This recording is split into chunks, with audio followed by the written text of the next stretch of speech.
Merupakan kehormatan bagi saya dan Indonesia ditunjuk oleh Sekretaris Jenderal PBB sebagai utusan khusus Sekjen PBB untuk isu air, Special Envoy of the UN Secretary General on Water. Penunjukan utusan khusus Sekjen PBB mengenai isu air ini baru pertama kalinya dilakukan. Dan untuk pertama kalinya juga, orang Indonesia mendapat kepercayaan menjadi utusan khusus Sekjen PBB. Walaupun pengumuman mengenai penunjukan saya dilakukan pada hari ini, 13 September 2024, namun saya baru akan mulai bekerja pada 1 November 2024 setelah tanggung jawab saya sebagai Menteri Luar Negeri Indonesia selesai. Rencana penunjukan saya sebagai utusan Sekjen PBB untuk isu air ini sudah saya konsultasikan dan mendapat persetujuan Presiden Jokowi. Presiden terpilih Prabowo Subianto juga memberikan dukungan penuh atas penunjukan ini.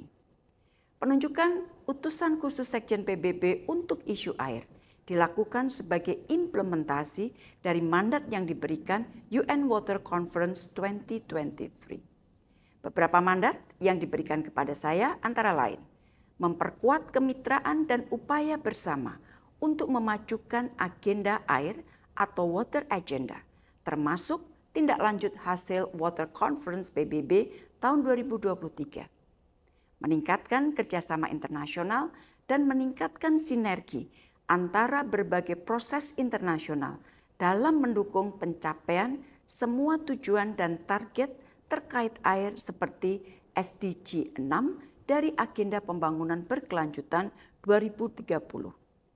Menjadikan masalah air menjadi agenda politik utama baik di dalam maupun di luar PBB, memobilisasi aksi dan sumber pendanaan guna menangani krisis air dunia, dan mendorong agar pemenuhan target-target terkait air dapat dilakukan demi tercapainya perdamaian, pembangunan, dan hak asasi manusia. Komitmen negara dunia sangat kritikal, mengingat pentingnya isu air bagi seluruh aspek kehidupan manusia dan bahkan bagi perdamaian dunia. Kerjasama internasional diperlukan. Pendekatan no one left behind penting dikedepankan.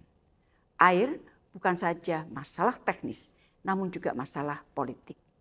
Kegagalan menangani masalah air dan sanitasi tidak saja akan melemahkan 3 aspek pembangunan berkelanjutan, yaitu society atau masyarakat, ekonomi, environment atau lingkungan hidup, namun juga akan berpengaruh terhadap hak asasi manusia, perdamaian, dan keamanan. Data menunjukkan bahwa 2,1 miliar orang tidak memiliki akses ke layanan air minum yang dikelola secara aman. 4,5 miliar orang tidak memiliki akses ke layanan sanitasi yang dikelola dengan aman. Kelangkaan air sudah mempengaruhi 4 dari setiap 10 orang. 90% dari semua bencana alam terkait dengan isu air. Dan 80% air limbah mengalir kembali ke ekosistem tanpa diolah atau digunakan kembali. Tentunya pengalaman saya sebagai diplomat hampir 40 tahun dan sebagai Menteri Luar Negeri selama 10 tahun akan saya gunakan semaksimal mungkin untuk menjalankan tugas sebagai utusan khusus Sekjen PBB ini. Bismillah, semoga saya dapat menjalankan tugas internasional ini dengan baik. Mohon doa restunya. Terima kasih. Download Tribun X sekarang, menghadirkan lokal menjadi Indonesia.